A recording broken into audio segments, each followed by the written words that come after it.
جی بالکل، کراچی کا موسم آج خاصا خوشگوار ہے. دن بھر گھنے بادل چھائے رہے اور دوپہر سے اب تک وقفے سے بارش کا سلسلہ جاری ہے. شہر کے مختلف علاقوں میں کہیں تیز تو کہیں ہلکی بارش ہوتی رہی اور آج سب سے زیادہ بارش لانڈھی میں ریکارڈ کی گئی جو کہ 5.5 ملی لیٹر تھی. جبکہ محکمہ موسمیات نے جو پیش گوئی کی ہے اس کے مطابق کراچی میں 7 جنوری تک بادل خوب جم کر برسیں گے، جبکہ 5 جنوری تک وقفے سے بارش کا سلسلہ جاری رہے گا. پھر 6 تاریخ سے نیا سلسلہ شروع ہوگا جو 6 اور 7 کی دوپہر تک بارش کا یہ سلسلہ جاری رہے گا. بارش کے بعد ہی موسم خاصا خوشگوار ہو گیا ہے، جبکہ محکمہ موسمیات نے ایک اور پیش گوئی کی ہے اور اس میں یہ اندیہ دیا ہے کہ ہو سکتا ہے کہ کراچی میں اس بار پھر اولے پڑیں، اور اولے پڑنے کی بھی پیش گوئی کی ہے جس میں 20 سے 30% تک چانسز ہیں کہ کراچی شہر میں تیز ہواؤں کے ساتھ اور موسم کا درجہ حرارت کم ہونے کی وجہ سے اولے بھی پڑ سکتے ہیں. اگر کراچی میں اس بار اولے پڑتے ہیں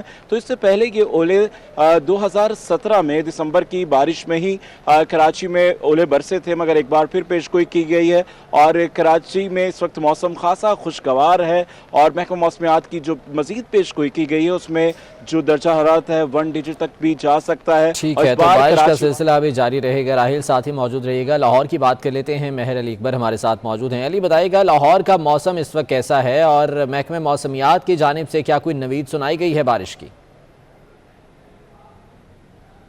لاہور کے موسم کی بات کی جائے تو لاہور کے مختلف علاقوں میں بوندا باندی کے بعد سردی کی شدت میں اضافہ تو نہیں ہوا مگر فضائی آلودگی میں کمی دیکھنے کو سامنے آئی ہے. لاہور کا جو مجموعی ایئر کوالٹی انڈیکس ہے وہ اس وقت 160 تک ریکارڈ کیا گیا ہے. اگر لاہور کے موجودہ درجہ حرارت کی بات کی جائے تو لاہور کا موجودہ درجہ حرارت محکمہ موسمیات کی جانب سے 14 ڈگری سیلسیس تک ریکارڈ کیا گیا ہے، جبکہ کم سے کم درجہ حرارت 11 ڈگری سیلسیس اور زیادہ سے زیادہ درجہ حرارت 17 ڈگری سیلسیس تک رہنے کے امکانات ہیں. اس کے علاوہ اگر ہوا میں نمی کا تناسب کی بات کی جائے تو ہوا میں نمی کا تناسب 77% تک ریکارڈ کیا گیا ہے. محکمہ موسمیات کی جانب سے پیش گوئی بھی کی گئی ہے کہ آئندہ ہفتے میں شہر پہ بارش جو ہے بادل رہنے کے امکانات ہیں اور مزید تیز بارشیں ہونے کے بھی امکانات ہیں. جی ٹھیک ہے علی اکبر، آپ بھی ساتھ موجود رہیے گا. وقاص عظیم سے جان لیتے ہیں اسلام آباد کی صورتحال. وقاص بتائے گا جڑواں شہروں کا موسم کیسا ہے؟ یقیناً سردی کی شدت میں اضافہ تو ہوگا، بارش کی کیا صورتحال ہے؟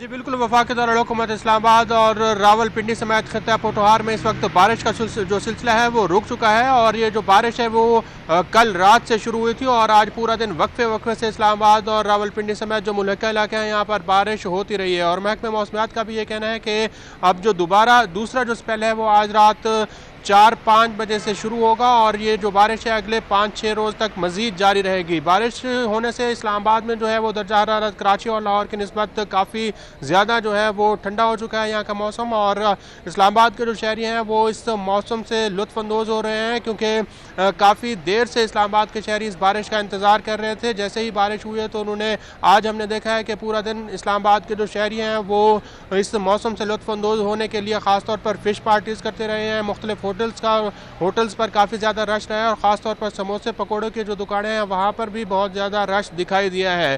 تو اسلام آباد کے شہری اگرچہ سردی سے لطف اندوز ہو رہے ہیں. کراچی ٹھیک ہے، موسم خوشگوار ہو تو یقیناً موڈ خوشگوار ہوتا ہے اور لوگ انجوائے بھی کرتے ہیں. بہت شکریہ وقاص عظیم، ہمیں اپڈیٹ کر رہے تھے. مہر علی اکبر لاہور سے ہمارے ساتھ موجود تھے. راہیل ویگ کراچی سے، آپ کا بھی بہت شکریہ. جنوبی پنجاب کے مری فورٹ منرو میں خون جما دینے والی سردی پڑنے لگی. سیاحتی مقام فورٹ منرو میں بوندا باندی کے بعد سرد ہوائیں چل پڑی ہیں جس سے برفباری کے امکانات بھی بڑھ گئے ہیں. اسی بارے میں مزید جان لیتے ہیں. علی موسیٰ رضا ہمارے ساتھ موجود ہیں. علی موسیٰ بتائے گا کیسا موسم ہے یہاں پر؟ منرو میں انتہائی خون جما دینے والی سردی آ چکی ہے. یہاں پر یہ صورتحال ہے کہ فورٹ منرو میں جو سیاح سیر و تفریح کرنے کے لیے آ جائے ہوئے تھے وہ سردی کی شدت کی وجہ سے اب اپنے ریسٹورنٹ میں جا چکے ہیں. یہ کلمہ چوک تھا، یہاں پر سیاحوں کی بڑی تعداد ہوا کرتی تھی مگر سخت سردی کی وجہ سے بالکل اب ویران ہے. یہاں پر صورتحال یہ ہے کہ ہلکی بوندا باندی ہوئی ہے، اس کے بعد انتہائی سرد ہوا چل رہی ہے. یہاں پر کھڑا ہونا محال ہو گیا ہے. ہلکی بوندا باندی اور یہ جو سرد ہوا چل رہی ہے یہ برف باری کی بھی پیشین گوئی جو ہے وہ لاتی ہے کیونکہ برف باری کے امکانات بھی بتائے جا رہے ہیں. ٹھنڈی ٹھار ہوا چل رہی ہے، برف باری کے امکانات جو ہیں وہ بڑھتے جا رہے ہیں. جی اور اب بلیٹن میں شامل کرتے ہیں پنجاب میں تعلیم کے شعبے کی حالت زار سے جڑی خبر۔ پنجاب کے سرکاری اسکولوں میں طلبہ پر حکومتی اخراجات پڑوسی ملک بھارت سے بھی کم نکلے۔ عالمی اداروں کی رپورٹ کے مطابق پنجاب حکومت سرکاری اسکولوں میں فی طالب علم ماہانہ $19 خرچ کر رہی ہے۔ بھارت فی طالب علم ماہانہ $55 اور سری لنکا $36 خرچ کر رہا ہے۔ امریکہ فی طالب علم کی تعلیم پر ماہانہ $1100 خرچ کرتا ہے، جبکہ ترکی میں سرکاری سطح پر فی طالب علم $516 خرچ کیے جا رہے ہیں۔ پنجاب کے سرکاری اسکولوں میں طلبہ پر حکومتی اخراجات پڑوسی ملک بھارت سے بھی کم نکلے ہیں۔ اس سلسلے میں عالمی اداروں کی جانب سے رپورٹ جاری کی گئی ہے، جن کے مطابق پنجاب میں حکومت سرکاری اسکولوں میں فی طالب علم صرف $19 خرچ کر رہی ہے، جو کہ انتہائی کم ہے، اور یقیناً طالب علموں کی ضروریات اور دیگر اخراجات پورے کرنا اس رقم میں انتہائی مشکل ہے۔ دیگر ممالک کی بات کی جائے تو بھارت فی طالب علم ماہانہ $55 خرچ کرتا ہے، جبکہ سری لنکا $36 فی طالب علم خرچ کر رہا ہے، اور امریکہ کی بات کی جائے تو یہاں پر تعلیم پر فی طالب علم ماہانہ $1100 خرچ کیے جاتے ہیں۔ اسی بارے میں مزید جان لیتے ہیں، علی رامے ہمارے ساتھ موجود ہیں۔ علی، بتائے گا کیا حقائق سامنے آئے ہیں اس رپورٹ میں؟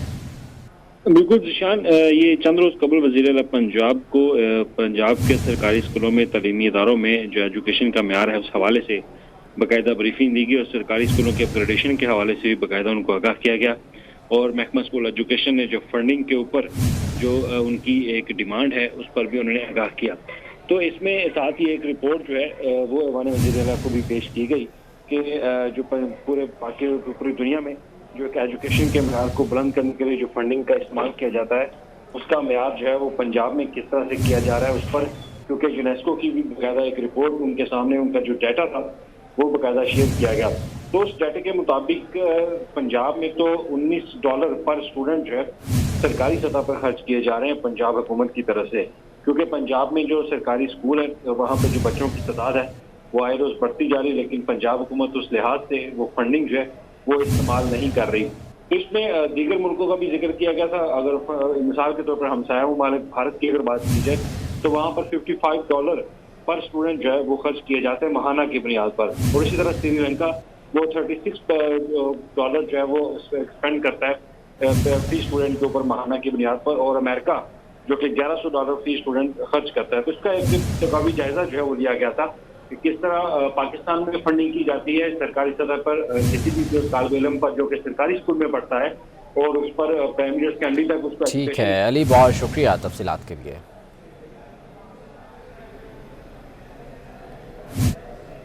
سپریم کورٹ نے کراچی میں مدینہ مسجد کو مسمار کرنے سے روکنے کی سزا مسترد کر دی۔ اٹارنی جنرل نے حکومت کی جانب سے مسجد کی تعمیر کے لیے دوسری جگہ دینے تک مدینہ مسجد نہ گرانے کی استدعا کی تو چیف جسٹس گلزار احمد نے کہا پارک سے تجاوزات گرانے کا حکم واپس نہیں ہوگا۔ عدالت نے سندھ حکومت سے 3 ہفتے میں رپورٹ بھی طلب کر لی ہے۔ خیبر پختونخوا میں کوئی کام نہیں ہو رہا، ہسپتالوں میں ایکس رے مشین کام کرتی ہے، نہ آکسیجن کا نظام، اربوں روپے جا کہاں رہے ہیں۔ چیف جسٹس نے بریسٹ کینسر سے متعلق کیس کی سماعت کے دوران خیبر پختونخوا میں صحت کی سہولیات کا پوسٹ مارٹم کر دیا۔ کہا اوپر سے لے کر نیچے تک لوگ سفارش پر بھرتی کیے گئے ہیں۔ صحت کارڈ پر ریمارکس میں کہا کہ صحت کارڈز کا کوئی طریقہ کار تو ہوگا کہ کس کس کو دیں گے۔ آپ نے 5-6 ارب مختص کر دیے ہوں گے تاکہ لوگ اس میں سے پیسہ کھاتے رہیں۔ سپریم کورٹ میں بریسٹ کینسر کے بڑھتے کیسز سے متعلق آسکود notice case chief justice Gulzar Ahmed کی سربراہی میں 3 رکنی بینچ نے سماعت کی۔ ایڈوکیٹ جنرل کے پی نے کہا کہ خیبر پختونخوا حکومت نے بریسٹ کینسر کی مشینری اور علاج کے لیے 3 ارب روپے مختص کیے ہیں۔ منصوبے کا PC-1 تیار کر لیا گیا ہے۔ چیف جسٹس گلزار احمد نے کہا آپ صرف PC-1 ہی بناتے رہتے ہیں، عمل درآمد کوئی نہیں ہوتا۔ جسٹس جمال خان مندوخیل نے کہا کہ اصل مسئلہ انسانی وسائل کا ہے، کروڑوں کی مشینری لا کر رکھ دی جاتی ہے، استعمال کوئی نہیں جانتا۔ جب تک اسپتالوں کا سیٹ اپ بنائیں گے تب تک لوگ مرتے رہیں گے۔ صوبہ بلوچستان میں ایک بھی انکالوجسٹ نہیں ہے۔ دوران سماعت ایڈوکیٹ جنرل کے پی نے کہا کہ خیبر پختونخوا حکومت نے صحت کارڈ کا اجرا شروع کیا ہے، ہر شہری کو 10 لاکھ روپے تک علاج کرانے کی سہولت ہے۔ چیف جسٹس پاکستان نے برہمی کا اظہار کرتے ہوئے کہا کہ 5-6 ارب روپے اس لیے مختص کر دیے گئے ہوں گے تاکہ لوگ اس میں سے پیسہ کھا سکیں۔ چیف جسٹس نے کہا خیبر پختونخوا کے گورنمنٹ سیکٹر میں تو کوئی کام ہو ہی نہیں رہا، سرکاری ہسپتالوں میں نہ کوئی ایکس رے مشین کام کرتی ہے اور نہ آکسیجن کا نظام ہے۔ کے پی حکومت کے اربوں روپے جا کہاں رہے ہیں؟ ہسپتالوں میں ٹاپ سے لے کر نیچے تک لوگ سفارش پر بھرتی کیے گئے ہیں۔ جسٹس جمال خان مندوخیل نے کہا بلوچستان کا ہیلتھ بجٹ کہاں جاتا ہے، آج تک کوئی اوپن ہارٹ سرجری نہیں ہوئی۔ عدالت نے کیس کی سماعت 1 ہفتے کے لیے ملتوی کر دی۔ امانت کشکوری 24 نیوز اسلام آباد۔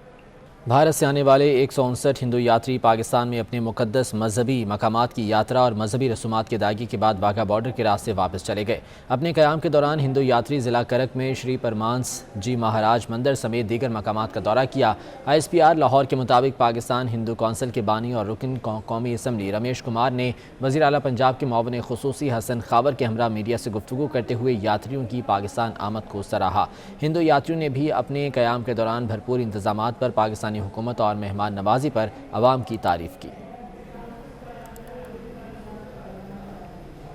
FBR کی کارپوریٹ سیکٹر کے لیے ڈیجیٹل پیمنٹ پر عمل درآمد میں مشکلات برقرار ہیں۔ کارپوریٹ سیکٹر کے لیے ڈیجیٹل پیمنٹ کی ڈیڈ لائن میں چوتھی بار توسیع کی گئی ہے۔ ڈیڈ لائن میں مزید 1 ماہ کی توسیع کی گئی ہے۔ FBR نے 31 جنوری 2022 تک توسیع کا نوٹیفیکیشن جاری کر دیا ہے۔ FBR کے مطابق 1 فروری 2022 سے کارپوریٹ سیکٹر کے لیے ڈیجیٹل پیمنٹ کا عمل شروع کیا جائے گا۔ لاہور میں تھیٹر اداکاراؤں کے خفیہ ویڈیو سکینڈل کا ڈراپ سین ہو گیا۔ اداکارہ خوشبو خان، مہک نور اور شالیمار تھیٹر انتظامیہ میں صلح ہو گئی۔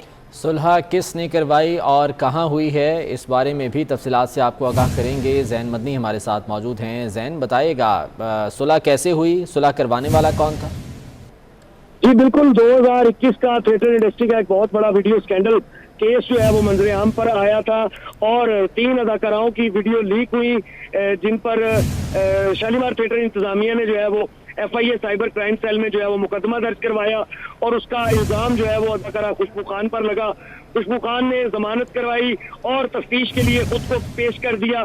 اس ساری صورتحال کو بھانپتے ہوئے تھیٹر انڈسٹری میں جو چہم مگوئیاں ہو رہی تھیں، تھیٹر انڈسٹری کے خلاف باتیں ہو رہی تھی، اس پر جو ہے تھیٹر کے بڑے صحیح سرور کیسے ثناء اللہ خان، عارف گجر، تاج گجر اور موسم بھائی سمیت جو ہے وہ دیگر اداکار جو ہے وہ اس میں سرگرم ہوئے اور اس وقت لاہور کے CTC ریسٹورنٹ میں جو ہے وہ سبھی جو کردار ہیں ان کو بٹھا کر جو ہے وہ صلح کروا دی گئی ہے اور یہ فیصلہ کیا گیا ہے کہ تمام بھی جو باتیں ہیں وہ ختم کر دی جائے، تمام بھی جو الزامات ہیں وہ ختم کر کے۔ ٹھیک ہے زین، بہت شکریہ اپڈیٹ کرنے کے لیے۔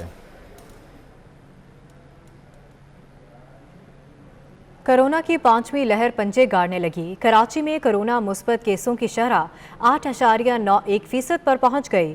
سندھ میں 24 گھنٹوں کے دوران مزید 464 کیسز رپورٹ ہوئے جبکہ 2 مریض انتقال کر گئے۔ لاہور میں کرونا کے 161 نئے کیسز سامنے آئے۔ وزیر صحت پنجاب ڈاکٹر یاسمین راشد بھی کرونا کا شکار ہو گئیں۔